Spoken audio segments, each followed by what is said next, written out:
En sommaire ce soir, le paysage médiatique national se dote d'un fonds de solidarité de la presse. Lancé officiellement ce samedi, le fonds Sopresse est une réponse à la crise financière que traversent de nombreux médias privés.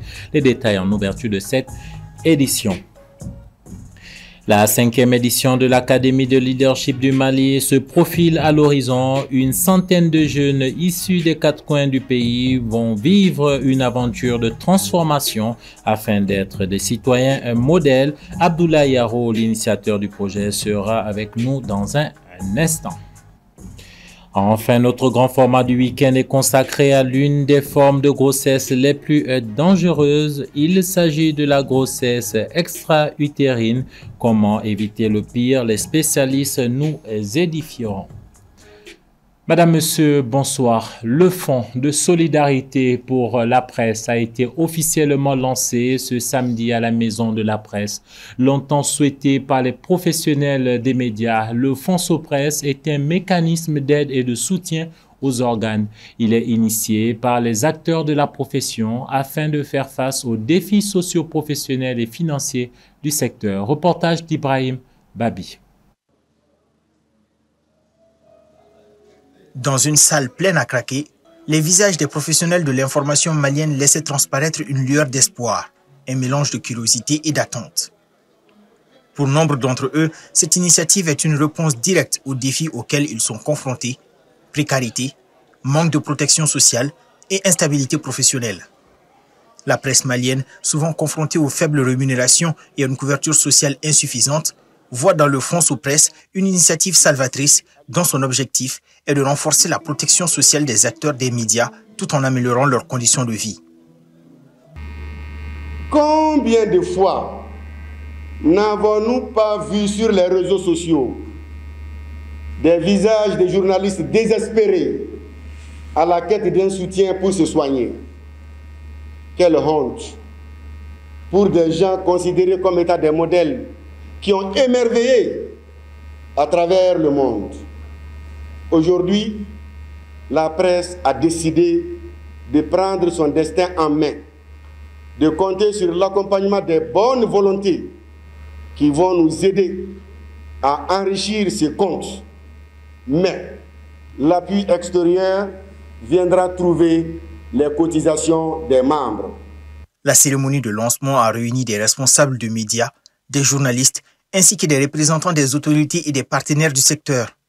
Ces derniers ont unanimement salué l'initiative, la qualifiant de nécessaire et opportune face aux difficultés croissantes que connaît la profession. Je souhaite que ce fonds ne soit pas un simple instrument de secours ponctuel, mais bien un levier de transformation structurelle.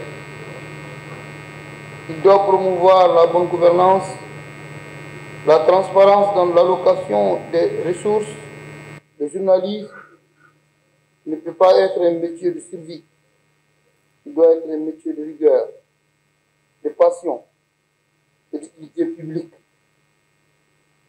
Une presse forte, une société plus juste, mieux informée et plus résiliente. Ce fonds ne réussira que si vous vous emparez avec responsabilité et engagement. Je sais que chacun s'y mettra parce que ce fonds est le bienvenu dans un contexte marqué par la précarité. Pour les bénéficiaires potentiels, le Fonds Sopresse se positionne comme une bouffée d'oxygène et son lancement marque ainsi le début d'une nouvelle ère pour la presse malienne confrontée à de nombreux défis. Reste désormais à s'assurer de sa gestion transparente et de son accès équitable pour tous les journalistes, quels que soient leurs médias d'appartenance. Nous restons dans le secteur des médias. À l'occasion de la Semaine nationale de la liberté de la presse, débutée le 3 mai dernier, ce vendredi, les professionnels de la presse audiovisuelle ont échangé sur les enjeux et les fragilités de leur secteur. Soumaïla Fane nous en parle. Dans le cadre des activités de la Semaine nationale de la liberté de la presse, l'Association malienne de télévision libre Amatel a initié ce vendredi 9 mai une conférence de débat, occasion de rappeler l'évolution du paysage audiovisuel, mais aussi les difficultés auxquelles sont confrontés les organes de télévision privés. Depuis 2016 à nos jours, les paysages télévisuels au Mali, on en a en nombre. On en a en nombre. Il s'agit donc pour nous de chercher vraiment à rendre plus professionnel et donner plus de qualité donc, à ce que nous faisons. Et je crois que l'association à nos jours est en train de s'atteler à ce travail-là. À travers ça, nous faisons des visites chez les dans les différents organes pour s'enquérir donc, de leurs difficultés. Effectivement, le constat sur le terrain, c'est qu'il y a effectivement l'insuffisance d'agents hautement qualifiés. Face à cette situation, l'association s'est investie pour que ces hommes de médias soient à hauteur des souhaits. Et l'une des initiatives porte sur l'organisation de ce cadre de partage d'expériences, mais aussi de plusieurs missions de sensibilisation. Depuis la création, ces télés-là ne font que investir. Il y a toujours des sorties d'argent, des dépenses. Donc c'est pourquoi, alors, à la date d'aujourd'hui, beaucoup de promoteurs pratiquement sont au bout du souffle. Mais, comme je le dis, ça aussi s'explique par quoi? C'est que les sources de revenus de cette télé-là sont très limitées. C'est pourquoi aujourd'hui, nous passons souvent pour sensibiliser le personnel, c'est-à-dire les ressources humaines, à cette réalité-là. Et aussi, nous sensibilisons les promoteurs que ce sera toujours nécessaire d'investir pour que vraiment elles soient vraiment des vraies entreprises médias. Avec ses longues expériences en matière de télévision privée au Mali, Michel Zerbo, ancien directeur de plusieurs chaînes de télévision, est une mémoire de l'Amatel, tout comme Ibrahim Choukari, ayant souhaité partager leur expérience au cours de cette conférence. Du 12 au 17 mai prochain se tiendra la 5e édition de l'Académie de leadership du Mali. À cette occasion, 100 jeunes venus des 4 coins du Mali vivront une aventure de transformation durant une semaine dans un internat. Cet événement est organisé par Initiative LED, dont j'ai le plaisir de recevoir le fondateur Abdoulaye Yaro. Bonsoir et merci d'avoir accepté notre invitation. Bonsoir, M. Sieni. Alors, avant de parler de l'Académie de leadership du Mali, pouvez-vous brièvement nous représenter ou nous présenter Initiative LED? Alors, Initiative LED pour Leadership, Entrepreneuriat et Développement est une organisation qui a été créée en 2017 avec pour objectif principal de faire focus sur la jeunesse, les aider à renforcer leur leadership, rendre leur leadership beaucoup plus efficace et contribuer à rendre leur engagement communautaire beaucoup plus visible. Donc, nous avons mis en place cette organisation pour effectivement travailler essentiellement sur les questions de renforcement de capacité. Parce que nous avons constaté que ce défi est un défi assez important. Les jeunes ont certainement beaucoup d'ambition, mais souvent ils manquent de capacités. Et les capacités liées au leadership et au développement communautaire restent quand même des défis assez importants sur lesquels nous travaillons. Alors, c'est cette structure qui organise donc l'Académie de leadership du Mali en partenariat avec l'Université Polytechnique Mohamed VI. Pourquoi justement ce projet à destination des jeunes? Alors, nous ciblons des jeunes de 18 à 35 ans, qui est la tranche d'âge en tout cas la plus importante dans le pays. Et c'est ces jeunes qui ont effectivement démontré qu'ils ont l'ambition effectivement de contribuer au progrès de leur communauté, mais de façon beaucoup plus large au progrès de leur pays. Donc, en contribuant à renforcer leurs capacités sur des questions liées au leadership, à la gouvernance, aux défis sécuritaires, mais également aux questions liées à la négociation diplomatique, qui constitue aujourd'hui un enjeu assez important pour nos pays. Et effectivement, cela nous permet effectivement d'atteindre notre mission. Alors, donc, il y aura 100 jeunes. Donc, 100 jeunes ont été sélectionnés. J'imagine qu'il y a aussi bien des femmes que d'hommes. Donc, il y a l'inclusivité à ce niveau. Qu'est-ce qui est concrètement prévu pour ces jeunes qui, je le rappelle, seront donc en internat durant une semaine? Alors, vous avez parlé d'inclusivité. Cette expression, elle est assez importante pour nous parce que nous faisons en sorte qu'il y ait au moins 30% des femmes. Et cette année, nous avons presque 40% de femmes parmi les 100 jeunes qui seront invités. Ça, c'est extrêmement important. L'autre côté d'inclusivité, c'est qu'il y a un certain nombre d'associations, notamment l'association des albinos, l'association des jeunes aveugles, qui sont systématiquement représentés au cours de cette académie pour permettre à ces jeunes également de pouvoir profiter de cette opportunité. Alors revenons à l'académie elle-même, ça se tient sur une semaine en internat avec 17 intervenants, donc 2 intervenants principaux qui viennent du Maroc au niveau de l'université Polytechnique Conversis et un autre intervenant qui est coach en leadership qui vient du Cameroun, qui nous accompagne depuis de nombreuses années sur cette initiative-là. Donc, il y a un certain nombre de thématiques effectivement qui sont déroulées, notamment les questions d'intelligence artificielle, qui reste aujourd'hui un défi. D'ailleurs, le thème central de cette édition, c'est innovation et intelligence artificielle, défi opportunité pour la jeunesse. Donc, nous aurons une conférence inaugurale au début et une conférence de clôture effectivement pour magnifier cette académie. Donc, ça aura lieu ici à Bamako dans un internat, c'est bien cela? C'est bien ça, oui. Alors, une dernière question avant de nous quitter, Monsieur Yaro.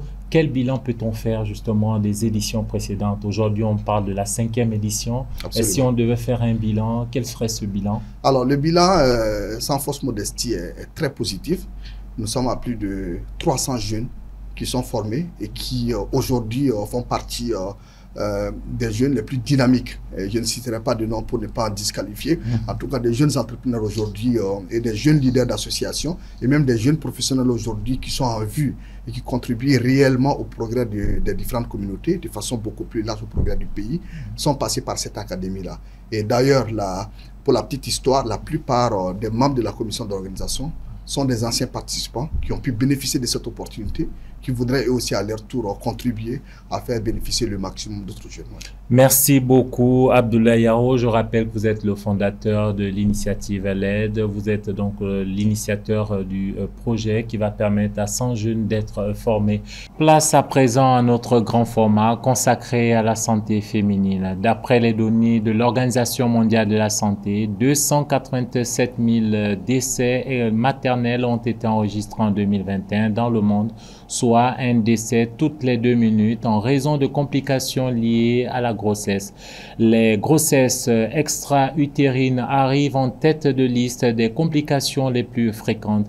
Ceci dit, elles restent méconnues par de nombreuses femmes et par le grand public selon certaines données. Cela a pour conséquence extrême une prise en charge tardive. Suivons ce reportage d'Aminata Keita. Une grossesse extra-utérine ou une grossesse ectopique se produit lorsqu'un ovule fécondé s'implante en dehors de l'utérus. Pourtant, l'ovule fécondé ne peut pas survivre en dehors de celle-ci. La grossesse extra-utérine est une urgence thérapeutique. La première cause de décès pendant les 3 premiers mois de la grossesse, c'est des décès qui sont liés à l'implantation de l'œuf hors de la grossesse, de la cavité utérine, encore appelée grossesse extra-utérine. Conséquence, cette grossesse peut endommager les organes à proximité et entraîner une hémorragie mortelle. J'ai souffert d'une grossesse extra-utérine. J'ai su que j'étais enceinte. Après 2 ou 3 semaines, j'ai commencé à avoir des saignements et des maux de ventre assez insistants. M'ont suggéré d'aller consulter. C'est là que je me suis rendu compte que j'avais une grossesse extra-utérine. Il y avait 2 cas. Soit je devais être opérée parce qu'on ne connaissait pas exactement le stade où la grossesse extra-utérine avait avancé. Soit je prenais des médicaments parce que les risques que je pouvais avoir, c'était que ça explose. Donc ils ont commencé par les médicaments, la douleur pour éjecter le fœtus, les caillots de sang, tout ça c'était une autre douleur. Les femmes qui souffrent d'endométriose, d'infections sexuellement transmissibles, d'infections génitales à répétition, d'infections de la trompe utérine, de maladies inflammatoires pelviennes, de malformations congénitales ou obstructions dans la trompe de Fallope ou de présence de tissus cicatriciels sont susceptibles d'être victimes de grossesse extra-utérine. Dans la très grande majorité des cas, la grossesse extra-utérine ne peut pas aller à terme. Donc, quand vous prenez les grossesses extra-utérines, dans 9 cas sur 10, ça siège au niveau de la trompe. Parce que du fait de l'inflammation liée à l'infection, cette trompe n'arrive pas à être animée par les mouvements qui font que ça propulse l'œuf pour la qualité, ou bien même du fait des dommages tissulaires qu'il y a au niveau de cette trompe-là. Même les contraceptifs que nous utilisons, surtout quand on utilise le stérilet, et que les femmes ne prennent pas toutes les précautions qu'il y ait des infections qui s'y associent, ça favorise la grossesse extra-utérine. Toutes les femmes sont passibles de contracter une grossesse extra-utérine. Celles qui en ont déjà souffert ont 25% de risque de récidive. Quand l'œuf s'implante dans la trompe, quand ça détruit la trompe et que la femme a commencé à saigner dans son ventre, ce qu'on fait, c'est qu'on opère la femme, on ouvre le ventre et on va couper cette trompe-là. Quand elle est vue tôt, on peut voir les techniques de chirurgie minimale invasive, c'est-à-dire avec une petite caméra, on rentre dans le ventre, on voit l'implantation de la grossesse, avec 2 petites pinces qu'on va implanter latéralement, on peut aller inciser la toute petite partie, aspirer la grossesse et puis la trompe va se coller d'elle-même et la malade est guérie. Mais pour que cela soit, il faudrait que la femme soit vue très tôt. Même pas commencer à saigner. On n'a pas besoin de l'opérer. On donne des médicaments qui vont aller détruire sélectivement cette grossesse-là et puis c'est fini. Selon les spécialistes, la seule manière d'éviter une grossesse extra-utérine est de lutter contre les infections sexuellement transmissibles, les infections génitales à répétition, l'avortement clandestin, en somme, toutes les manœuvres endocrines.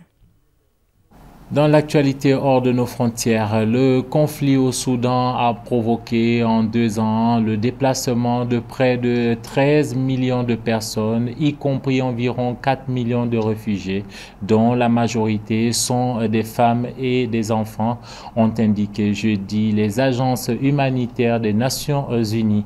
Parmi les premières destinations des civils fuyant cette guerre et franchissant les frontières soudanaises figurent l'Égypte avec 1,5 million de réfugiés, suivi du Soudan du Sud avec 1,1 million et le Tchad avec près de 20 000 personnes. D'après le rapport de l'Agence de l'ONU pour les réfugiés, l'escalade des affrontements à El Fasher dans l'état du Darfour du Nord a déclenché d'importantes vagues de déplacement avec l'arrivée une moyenne quotidienne de 2000 femmes et enfants réfugiés dans la région frontalière de Tinné au début du mois de mai. Depuis 2023, ce pays est déchiré par un sanglant conflit entre l'armée du général Abdel Fattah al-Burhan, dirigeant de facto du pays depuis un coup d'État en 2021, et les forces paramilitaires de son ex-adjoint, le général Mohamed Hamdan Daglo. Point final à cette édition d'information que j'ai pris plaisir à vous présenter. Madame, Monsieur, merci de votre fidélité. Vous qui nous suivez au Mali et hors de nos frontières, particulièrement au Tchad.